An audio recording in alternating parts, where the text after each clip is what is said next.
এইটো মোৰ third attempt আছিলে আৰু থাৰ্ড এটেম্প্টত মই মেইনছ আৰু ইণ্টাৰভিউ দুইটাতে চিলেক্ট হৈ পেলাই ইতিমধ্যে APSC CC 2024ত ACS ৰেংক 1 পাবলৈ সক্ষম হৈছোঁ। প্ৰথম দুটা পৰীক্ষাত সফল নোহোঁতে অলপ হতাশা হৈছিলে।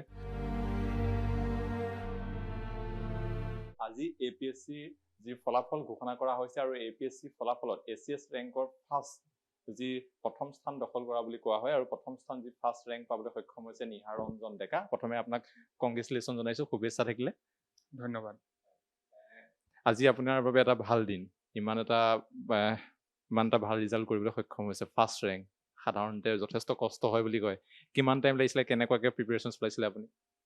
হয়, মই মোৰ প্ৰিপাৰেশ্যন 2023ত আৰম্ভ কৰিছিলোঁ আৰু এইটো মোৰ থাৰ্ড এটেম্প্ট আছিলে আৰু থাৰ্ড এটেম্প্টত মই মেইনছ আৰু ইণ্টাৰভিউ দুইটাতে চিলেক্ট হৈ পেলাই ইতিমধ্যে APSC CC 2024ত ACS ৰেংক 1 পাবলৈ সক্ষম হৈছোঁ। থাৰ্ড ৰেংক প্ৰথম কেতিয়া দিছিলে আপুনি? প্ৰথম মই 2023ত দিছিলোঁ, 2024তো দিছিলোঁ। আপোনাৰ থাৰ্ড এটেম্প্টত আপুনি সফল হ'ল? হয়। ইয়াৰ মাজত কিমান কষ্ট লুকাই আছে? কষ্ট বুলি ক'ব গ'লে ডিচিপ্লিন, কনচিষ্টেঞ্চি, ডেডিকেশ্যন, এই গোটেইখিনিয়ে ইয়াৰে আঁৰত আছে বুলি মই ভাবোঁ। প্ৰথম দুটা পৰীক্ষাত সফল নোহোঁতে অলপ হতাশা হৈছিলে, বাট তথাপিও মই যিমানখিনি ছাপৰ্ট পালোঁ মোৰ মা দেউতাৰ পৰা, মোৰ টিচাৰ্ছৰ পৰা, মোৰ বন্ধু বান্ধৱ, মোৰ ভাইটি ভণ্টিসকলৰ পৰা, সেই গোটেইখিনিয়ে মোক খুব সাহস দিছিলে আৰু মই তাৰে ভিত্তিতে আজি এই ৰিজাল্টটো পাবলৈ সক্ষম হৈছোঁ বুলি মই ভাবোঁ। ACSত পাইছে? হয়। আৰু যদি সুধো আপোনাৰ ঘৰত কোন কোন আছে, কেতিয়া, আৰু আপুনি ইয়াৰ কেনেকৈ এতিয়া কি কৰি আছিলে বৰ্তমান? হয়, মোৰ ঘৰত মোৰ দেউতা আছে, মা আছে আৰু এজনী ভণ্টি আছে। বৰ্তমান মই HDFC বেংকত কৰ্মৰত হৈ আছিলোঁ। কেনেকৈ টাইম মিলাই? আপুনি পঢ়িবও লাগে নিশ্চয় আৰু আপুনি কামো কৰিব লাগে, কেনেকৈ টাইম? হয়, আচলতে মই মোৰ গোটেই দিনটো বিভিন্ন শ্লটত ডিভাইড কৰি লৈছিলোঁ। মোৰ মৰ্ণিং শ্লট এটা আছিলে য'ত মই ৰিভিজনসমূহ কৰিছিলোঁ। তাৰোপৰি মোৰ তাৰ পাছত অফিচ থাকে, অফিচৰ পৰা আহি পেলাই মোৰ ইভিনিং শ্লটো থাকে।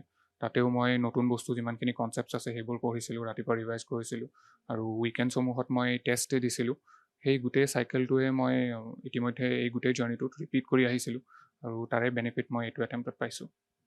আৰু যদি কোৱা যায় যিসকলে এতিয়া প্ৰিপেৰেশ্যন চলাই আছে, যিসকলে ইয়াৰ পিছত দিব এটেম্প্ট, তেওঁলোকৰ বাবে আপুনি কি উপদেশ দিব? আপোনাৰ কোনটো আপোনাৰ কোনটো কাম কৰিছিলে আপুনি যাৰ বাবে আপুনি উপকৃত হৈছে আৰু আপোনাৰ যিসকল দিব বিচাৰিব তেওঁলোকক কি ক'ব? হয়, যোনবোৰ পৰীক্ষাৰ্থীয়ে এইটো পৰীক্ষাত ছাকচেছ হ'বৰ বাবে ইতিমধ্যে প্ৰিপেৰেশ্যন চলাই আছে, তেখেতক মই জাষ্ট এইটোৱে ক'ব খুজিম যে যোনবোৰ চ'ৰ্চেছ আছে সেই চ'ৰ্চেছসমূহ তেওঁলোকে লিমিটেড ৰাখক, যাতে মাল্টিপল ৰিভিজনছ তেওঁলোকে কৰিব পাৰে আৰু প্ৰেক্টিছটো অত্যন্ত জৰুৰী। প্ৰিলিমছেই হওক বা মেইনছেই হওক, এই গোটেই পৰীক্ষাটো আমি যেতিয়া বাৰে বাৰে মক টেষ্ট দিওঁ বা আনচাৰ্ছ লিখোঁ, আমি হেবিটুৱেট হৈ যাওঁ। যিহেতু প্ৰিলিমছত আৰু মেইনছত দুইটাতে আমাৰ সময়ৰো নাটনি অলপ ঘটে। সেই গোটেইখিনি প্ৰেক্টিছ কৰি থাকিলে আমি নিজকে আৰু বেছি ৰেডি কৰি তুলিব পাৰোঁ পৰীক্ষাটোৰ বাবে। চ' এইখিনিৰ লগতে কনচিষ্টেণ্টলি ডিচিপ্লিন হৈ পেলাই তেওঁলোকে যদি ৰেগুলাৰলি এইখিনি কাম কৰি থাকে, তেওঁলোকে নিশ্চয়কৈ সফল হ'ব পাৰিব। আৰু আপুনি UPSC এনেকুৱা দিয়াৰ প্লেন আছেনে পৰিকল্পনাত, বা আপুনি ট্ৰাই কৰিছে নেকি? হয়, মই যোৱা বছৰ একচুৱেলি এপিয়াৰ হৈছিলোঁ, কিন্তু তাতে মোৰ প্ৰিলিমছটো অলপৰ কাৰণে নহ'লেগৈ। ভৱিষ্যতে দিয়াৰ চান্স আছে? ভৱিষ্যতে এতিয়া যিহেতু মই ACS হিচাপে চিলেক্ট হ'লোঁ, মোৰ এতিয়া যোনটো প্ৰধান দায়িত্ব থাকিব, অসমৰ প্ৰশাসনৰ দায়িত্বভাৰ গ্ৰহণ কৰা, মই সেইখিনিতে গোটেই মনোযোগ দিম।